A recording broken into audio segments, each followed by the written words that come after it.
जय श्री कृष्णा। आप सभी का आपके अपने YouTube चैनल पर बहुत बहुत स्वागत है। इससे पहले की कथा सुनने के लिए और कमेंट्स करने के लिए आप सभी का बहुत बहुत धन्यवाद। अगर आपको ये कथाएं अच्छी लगती हो तो प्लीज़ जितने भी लोग इन कथाओं को सुनते हैं नियम से आप सभी इन वीडियोस को लाइक भी कर दिया करें, ताकि ये पता चलता रहे कि आपको ये कथाएं सुनना अच्छा लग रहा है। इससे पहले आपने जाना था पिपलाद आदि तीर्थों की महिमा के बारे में। आज की वीडियो में रिस्पॉन्ड कीजिए नाग तीर्थ और मातृ तीर्थ की महिमा का। देवर्षि नारद के पूछने पर श्री ब्रह्मा जी कहते हैं, देवर्षि नारद, नाग तीर्थ के नाम से जो प्रसिद्ध क्षेत्र है वह सभी अभीष्ट वस्तुओं को देने वाला तथा मंगलमय है। वहां भगवान नागेश्वर निवास करते हैं। उनके महात्म्य की विस्तृत कथा भी सुनो। प्रतिष्ठानपुर में चंद्रवंशी राजा शूरसेन राज्य करते थे। वे समस्त गुणों के सागर और बुद्धिमान थे। उन्होंने अपनी पत्नी के साथ पुत्र उत्पन्न करने के लिए बड़े बड़े प्रयास किए। दीर्घ काल के पश्चात उन्हें एक पुत्र हुआ, किंतु वह भयानक आकार वाला एक सर्प था। राजा ने उस पुत्र को बहुत छिपाकर रखा। किसी को इस बात का पता ही नहीं लग पाया कि राजा का पुत्र एक सर्प है। अंतःपुर अथवा बाहर का मनुष्य भी इस भेद से परिचित नहीं हो पाया। माता पिता के सिवा धाय, अमात्य और पुरोहित भी ये बात नहीं जान सकते थे। उस भयंकर सर्प को देखकर पत्नी सहित राजा को प्रतिदिन बड़ा संताप यानी कि दुख होता था। वे सोचते सर्परूप पुत्र की अपेक्षा तो पुत्रहीन रहना ही अच्छा है। वे था तो बहुत बड़ा सर्प, किंतु बातें मनुष्यों की सी करता था। एक दिन उसने अपने पिता से कहा, मेरे चूड़ाकरण, उपनयन तथा वेदाध्ययन संस्कार कराइए। पिताश्री, द्विज तब तक वेद का अध्ययन नहीं करता जब तक शूद्र के समान रहता है। अपने पुत्र की ये बात सुनकर राजा शूरसेन बहुत दुखी हुए। उन्होंने किसी ब्राह्मण को बुलाकर उसके संस्कार आदि कराए। वेदाध्ययन समाप्त करके सर्प ने अपने पिता से कहा, हे राजन, मेरा विवाह भी करा दीजिए। मुझे स्त्री प्राप्त करने की इच्छा हो रही है। मेरा विश्वास है ऐसा किए बिना आपका कोई भी कार्य सिद्ध नहीं हो पाएगा। पुत्र का ये निश्चय जानकर राजा ने अमात्यों को बुलाया और उसके विवाह के लिए इस प्रकार कहा, मेरा पुत्र युवराज नागेश्वर सब गुणों की खान है। वह बुद्धिमान, शूर, दुर्जय तथा शत्रुओं को संताप देने वाला है। अब उसका विवाह करना है। मैं बूढ़ा हो गया हूँ। अब पुत्र को राज्य का भार सौंपकर निश्चिंत हो जाना चाहता हूँ। इसलिए आप लोग मेरे हित साधन में तत्पर होकर उसके विवाह के लिए प्रयास कीजिए। राजा की बात सुनकर अमात्यगण अर्थात सेवकगण हाथ जोड़कर बोले, महाराज, आपके पुत्र सभी गुणों में श्रेष्ठ है और आप भी सर्वत्र विख्यात है। फिर आपके पुत्र का विवाह करने के लिए क्या मंत्रणा करनी है और किस बात की चिंता? अमात्यों के ऐसा कहने पर नृपश्रेष्ठ शूरसेन कुछ गंभीर हो गए।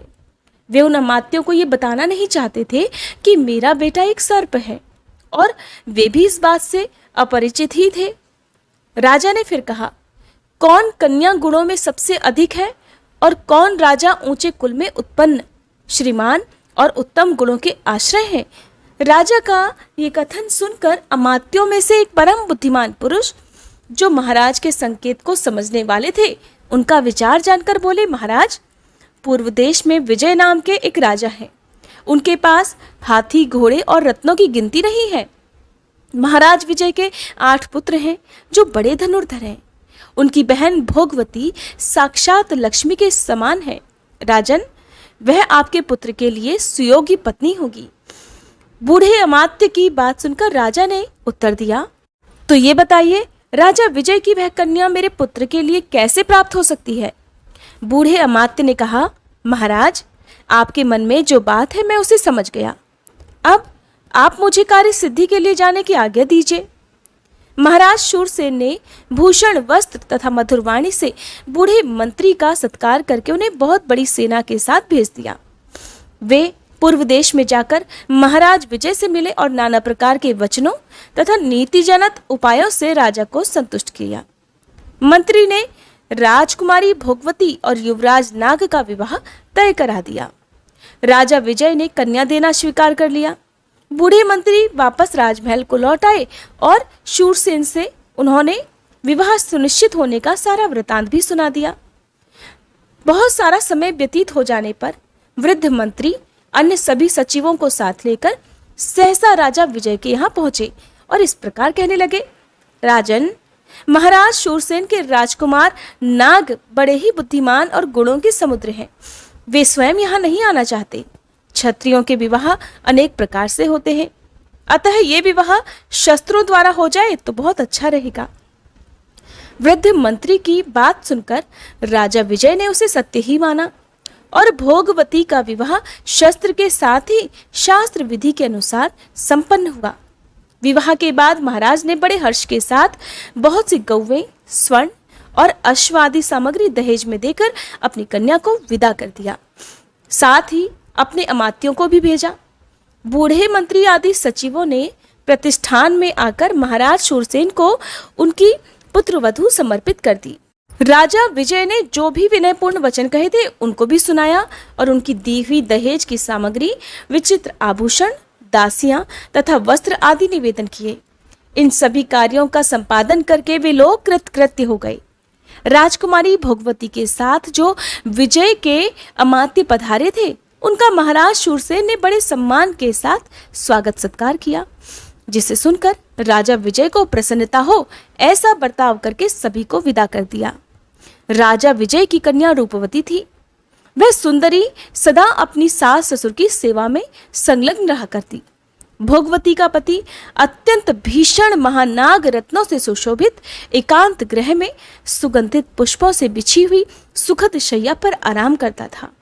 उसने अपने पिता और माता से बारंबार कहा कि मेरी पत्नी राजकुमारी मेरे समीप क्यों नहीं आती। पुत्र की ये बात सुनकर उसकी माता ने धाय से कहा, तुम भोगवती से जाकर कहो कि तुम्हारा पति एक सर्प है, देखो इस पर वो क्या कहती है। बहुत अच्छा कहकर धाय भोगवती के पास गई और एकांत में विनीत भाव से बोली, कल्याणी, मैं तुम्हारे पति को जानती हूँ, वे देवता हैं, किंतु ये बात किसी पर प्रकट मत करना कि वे मनुष्य नहीं सर्प के रूप में हैं। धाय की बात सुनकर भोगवती ने कहा, मनुष्य कन्या को सामान्यतः मनुष्य ही पति मिलता है। यदि देवजाति का पुरुष पति रूप में प्राप्त हो तब तो कहना ही क्या, वह तो बड़े पुण्य से मिलता है।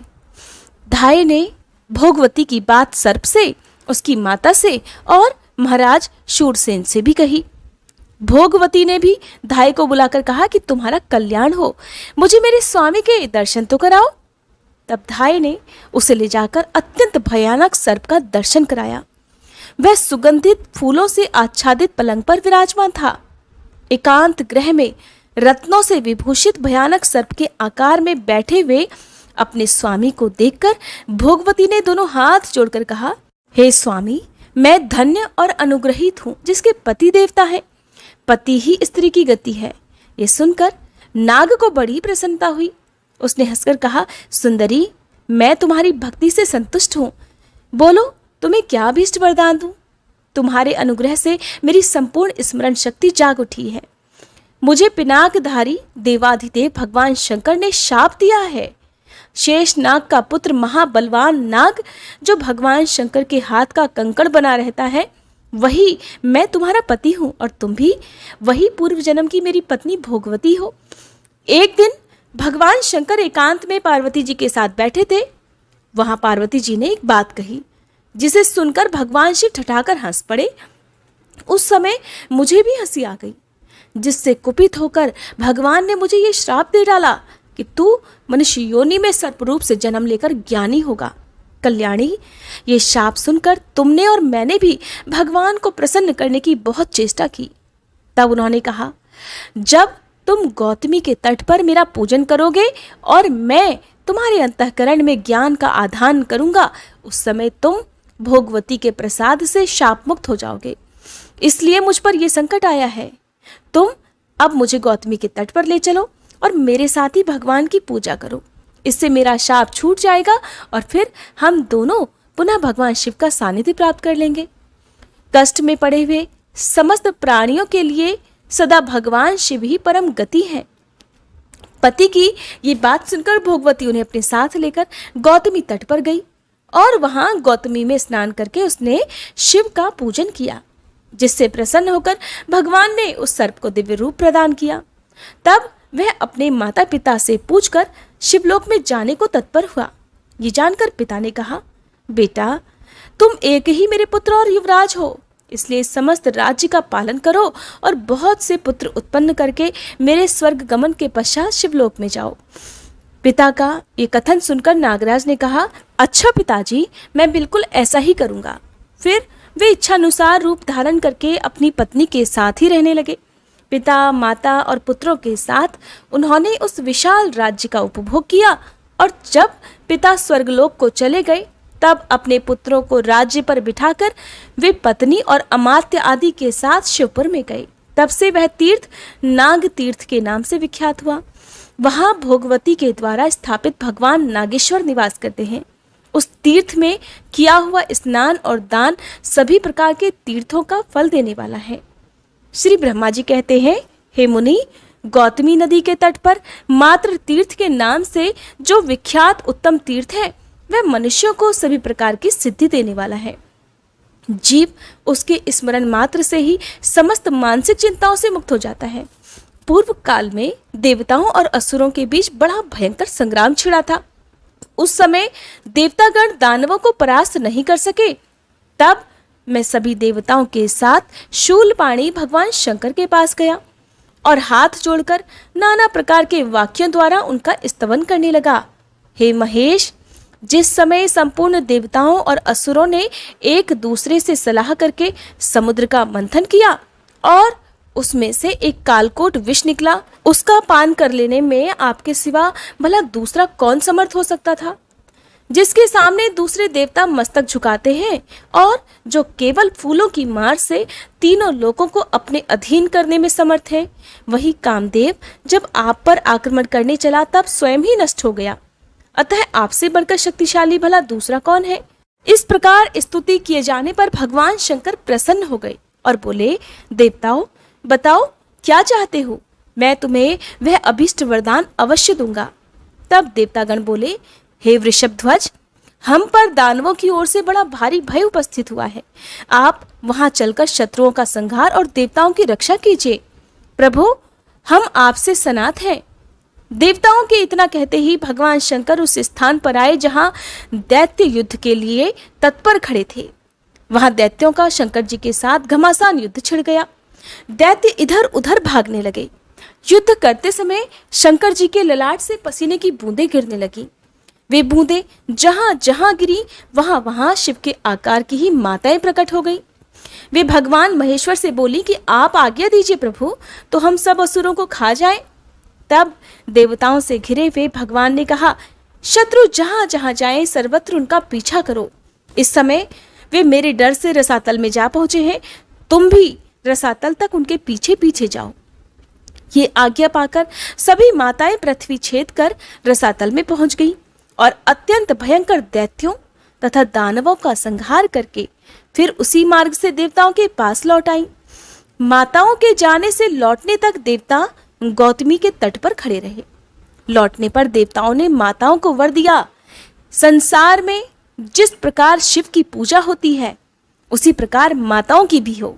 ऐसा कहकर देवतागण अंतर्ध्यान हो गए और माताएं वहीं रह गईं। जहां जहां वे देवियां स्थित हुई वह सब स्थान मात्र तीर्थ माना जाता है। वे सभी तीर्थ देवताओं के लिए भी सेव्य हैं और फिर मनुष्यों आदि के लिए तो बात ही क्या है। शिव जी के कहे अनुसार उन तीर्थों में किया हुआ स्नान, दान और तर्पण सब अक्षय होता है। जो मनुष्य मात्र तीर्थों के इस उपाख्यान को प्रतिदिन सुनता, स्मरण रखता और पढ़ता है वह दीर्घायु और सुखी होता है। हरे कृष्णा। आज का अध्याय समाप्त हुआ। उम्मीद है ये कथा आपको बहुत पसंद आई होगी। अच्छी लगी हो तो लाइक करना बिल्कुल मत भूलिएगा।